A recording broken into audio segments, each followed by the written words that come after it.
এবার আমি আমার কথাটা বলবো। যারা 100 দিনের কাজ করে মাইনে পাননি হাত তুলুন।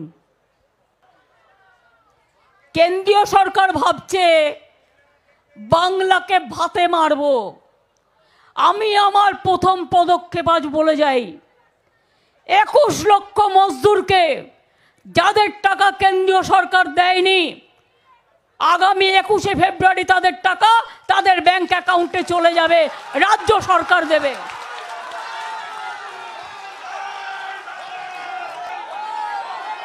ব্যাংকের অ্যাকাউন্টে চলে যাবে 21শে ফেব্রুয়ারি।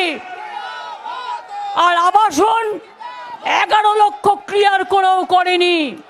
আমি আবাসনেরটা আজকে বলবো না, আমি ঠিক টাইমে আবার বলবো। বিশ্বাস রাখবেন, ভরসা রাখবেন। আমরা বিজেপির প্রতি, আমরা মনে রাখবেন, আমরা ভিক্ষে চাই না, আমরা জয় করতে চাই। আমরা কথা দিলে কথা রাখি। টাকা কোথার থেকে আসবে?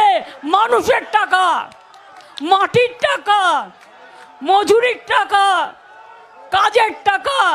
আমি সবাইকে বসতে অনুরোধ করবো একবার।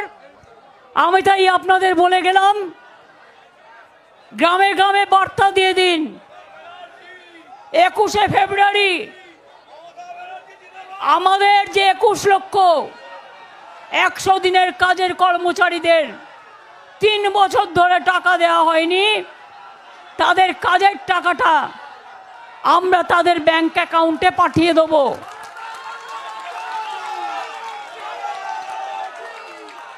বাদ বাকি কাজও, যেহেতু আমার 28 তারিখে বাজেট আছে, 8 তারিখে, আস্তে আস্তে মনে রাখবেন, যারা ঘর পান না খুব দুঃখে আছেন। রোজ মোদিজি বলছে পাকা বাড়ি করে দিচ্ছি, বল তুমি পাশার অট্টালিকা থাকবে, আর এই গরিব লোকের মাথার ছাদটা কেড়ে নিয়েছো, তাকে দিচ্ছ না। টাকা চাইলে বলছো চোর। সবাই চোর আর তুমি সাধু? সবচেয়ে বড় চোর কারা? সবচেয়ে বড় চোর কারা? সবচেয়ে বড় ডাকাত কারা? সবচেয়ে বড় গদ্দার কারা? আজকে মনে রাখবেন, আমাদের লড়াই বাংলায় মানুষকে সাহায্য আমরা করব, আর বাংলা অন্য রাজ্যকেও পথ দেখাবে। উত্তরপ্রদেশ চুরি করেছে, কটা বিচার করেছো? রাজস্থানে চুরি হয়েছে, কটা বিচার হয়েছে? দলিতদের হত্যার কাজ তো আছে। 20,000 টাকা দিচ্ছি বাড়ি তৈরি করার জন্য, অলরেডি 22,000 পাট্টা দিয়ে দিয়েছি। মনে রাখবেন, সংখ্যালঘুরাও মাইনরিটি ডিপার্টমেন্ট থেকে তার বাড়ি পাবেন। বাদ বাকি যারা আছেন আমার উপর ছেড়ে দিন। একবারে না পারলেও আস্তে আস্তে আস্তে আস্তে দেখব। সংসার তো চালাতে হয়, সবই বন্ধ করে দিয়েছে। গেরুয়া করতে হবে, আমার আপত্তি নেই। যারা গেরুয়া মানে কি ত্যাগ, সাধুরা গেরুয়া পরে ত্যাগ তিতিক্ষা করে।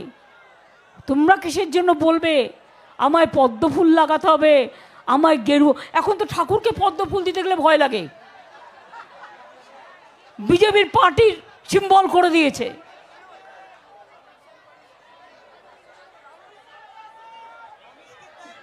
যা তা চলছে দেশে।